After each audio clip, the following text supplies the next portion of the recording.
লাইফে আপনি অনেক গেম খেলেছেন। আজকে আমি আপনাকে একটা ডিফারেন্ট টাইপ অফ গেমের কথা বলবো।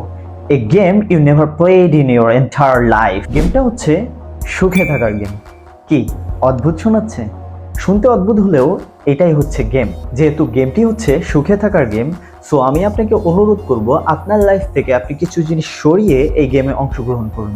যেমন ধরুন, আপনার পরিবারে কেউ গুরুতর অসুস্থ, বা রিসেন্টলি আপনার পরিবারের কেউ পরকালে পাড়ি জমিয়েছে, বা বড় কোনো বিপর্যয় আপনার পরিবারের সাথে ঘটে গেছে।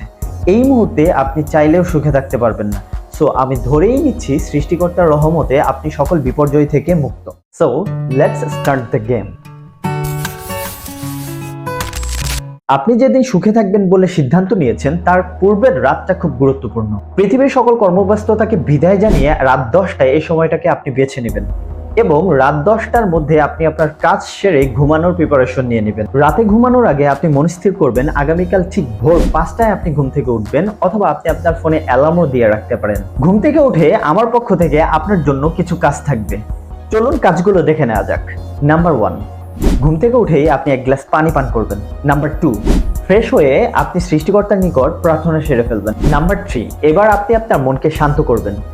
ধীরে ধীরে শ্বাস নিন এবং ধীরে ধীরে তা মুখ দিয়ে ত্যাগ করুন। এরকম করতে করতে যখন আপনার মন শান্ত হয়ে যাবে, তখন আপনি ভাবতে শুরু করুন আপনি পৃথিবীর শ্রেষ্ঠ সুখী মানুষ। আজকের দিনটি আপনি যে কোনো মূল্যে সুখে কাটাবেন। নাম্বার 4, এবার আপনি এক্সারসাইজ করবেন অন্ততপক্ষে 20 মিনিট, যেমন দড়ি লাফ, দৌড়, পুশ আপ ইত্যাদি। নাম্বার 5, এক্সারসাইজ শেষে এবার আপনি গোসল করে নেবেন। নাম্বার 6, এবার আপনি একটি খাতা এবং একটি কলম নেবেন, যেখানে আপনি লিখে ফেলবেন আজকের দিনে আপনার কি কি কাজ করার আছে। একটা করে কাজ সম্পূর্ণ করবেন এবং একটা করে কাজ টিক দিয়ে দিবেন। কাজের মাঝে মাঝে আপনি ভাবতে থাকবেন যে আজকে আপনি সুখী মানুষ, আজকের দিনটি আপনি সুখী মানুষ হিসেবে অতিবাহিত করতে যাচ্ছেন।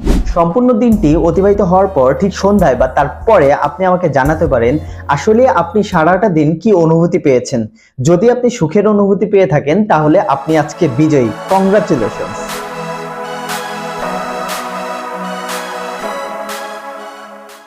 এরকম একটা দিন যদি আমরা সুখে থাকতে পারি, বছরে 365টা দিনের মধ্যে বেশিরভাগ দিন কিন্তু আমরা চাইলেই সুখে থাকতে পারি। এই ভিডিওতে আমি জাস্ট আপনাকে একটা মেথড শেয়ার করেছি। তার মানে এই না যে আপনি 365 দিনই সুখে থাকতে পারেন। আমাদের লাইফে বিভিন্ন ধরনের ডিস্ট্রাকশন থাকে, বিভিন্ন ধরনের বিপর্যয় থাকে, বিপদ আপদ থাকে, যেগুলোর দরুনে আমরা চাইলেও কিন্তু সুখে থাকতে পারি না। আমাদের মন খারাপ হবে, এটাই স্বাভাবিক। কিন্তু আপনি চাইলে বেশিরভাগ দিনগুলো এই মেথডটি অ্যাপ্লাই করে সুখে থাকতে পারবেন। আমি আপনাকে বলছি, দিস মেথড রিয়েলি ওয়ার্কস। এটা আমার জন্য কাজ করে এবং এটা আপনার জন্য কাজ করবে। ভিডিওটি যদি ভালো লাগে, তাহলে আপনি কমেন্ট সেকশনে জানাতে পারেন আপনার অনুভূতি। আর আমি আপনাকে বলবো আপনি অন্তত একদিন হলেও ওটা ট্রাই করুন। এটা একটা মেথড, এটা কোনো মোটিভেশন না। আমি আপনাকে মোটিভেশন দিচ্ছি না, আমি আপনাকে একটা মেথড শেয়ার করছি যেটা আপনি প্র্যাকটিক্যালি কাজে লাগাতে পারবেন। So thank you so much. আর দেখা হবে নতুন কোনো ভিডিওতে, নতুন কোনো টপিক নিয়ে। ততক্ষণ ভালো থাকুন, সুস্থ থাকুন। আল্লাহ হাফেজ।